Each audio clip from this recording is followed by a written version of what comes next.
সিরিয়ালের সংসারের পর এবার সময় সেলেব টকের। আর সেলেব টকে আজকে কে আছে জানেন? তার হাসি জগৎ বিখ্যাত, তার ভালো থাকার রহস্য পজিটিভ এনার্জি।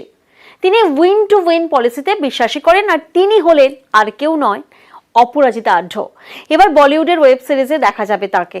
আজ সেলেব টকে মুখোমুখি অপরাজিতা আঢ্য।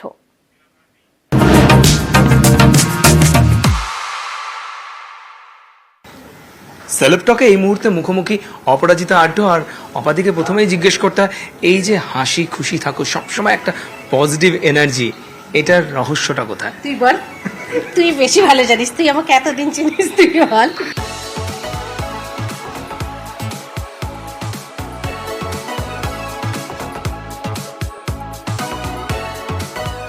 কাল তো জানি না, কালকে কি হবে তো জানি না, সুতরাং আজকের দিনটা কেন হই হই করে বাঁচবো না। আমি ভীষণ বাঁচো এবং বাঁচাবে বিশ্বাসী, লিভ অ্যান্ড লেট লিভ। সুতরাং আমি হই হই করে বাঁচবো এবং আমি সবাইকে হই হই করে বাঁচাবো, আনন্দের সঙ্গে বাঁচাবো। আমরা একসাথে বাঁচবো, আমরা সবাই রাজ। আমি ভীষণ উইন উইন পলিসিতে চলি। আমার গুরুদেব বলেন উইন উইন, তুমিও জিতবে, সবাই জিতবে, কেউ হারবে তুমি জিতবে, তার মধ্যে কোনো আনন্দ নেই। ভেরি রিসেন্ট দেখা যাচ্ছে যে ব্যানারে, পোস্টারে, হোর্ডিংয়ে তুমি ঝাঁটা হাতে দৌড়চ্ছ। এইটা কেন? ঝাঁটা হাতে দৌড়চ্ছি তার কারণ হচ্ছে, এটা হচ্ছে আলেকজান্ডারের পিসির পোস্টার আর কি। আলেকজান্ডারের পিসি বলে যে ছবিটা রিলিজ হয়েছে, তার পোস্টার হচ্ছে আমি ঝাঁটা হাতে আলেকজান্ডারকে কান ধরে টেনে নিয়ে যাচ্ছি। কারণ আমি ভাবছি যে ওরা যে থিয়েটার করছে, মানে গ্রামে যে নাটক হচ্ছে, আমি একটা গরুকে খুঁজে পাচ্ছি না, সে আমার গরু আর কি, বুঝতে পেরেছিস?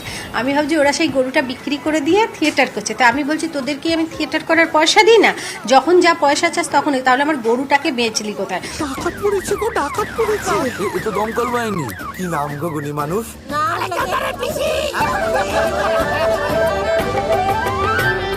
ওকে বলছে যে এই মুখ পর আমার গরু কোথায় রেখেছিস, গরু কোথায় বল, কোথায় রেখেছিস আমার গরু? বলছে তক্ষশিলা।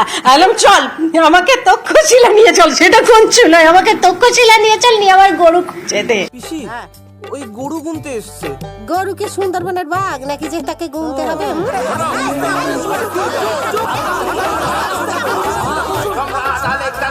আলেকজান্ডারের পিসি একটা out of comedy movie. Comedy করা তোমার ক্ষেত্রে কতটা সহজ বা কঠিন? তাই কমেডি হচ্ছে টাইমিং অ্যান্ড কেমিস্ট্রি। একটা ভালো চরিত্রে আমি ভালো অভিনয় করে ফেললাম হয়, কিন্তু কমেডি হচ্ছে টাইমিং এর উপর নির্ভর করে, এবং প্রত্যেকের টাইমিং ঠিক হতে হবে, তবেই হচ্ছে সিনটা জমবে। কমেডি কিন্তু ওই ছাড়া হয় না। মানে আমি একটা ডায়লগ বললাম, আমার যে কো আর্টিস্ট আছে সে, তার যদি টাইমিংটা ঠিক না হয়, তাহলে কিন্তু কমেডিটা জমবে না। বলি নিয়ে যেতে বাসা খুলে সব বসে হেরে ঘুরে একশিস। তোমাকে দেবতাদের শরণার্থী শিবিরে।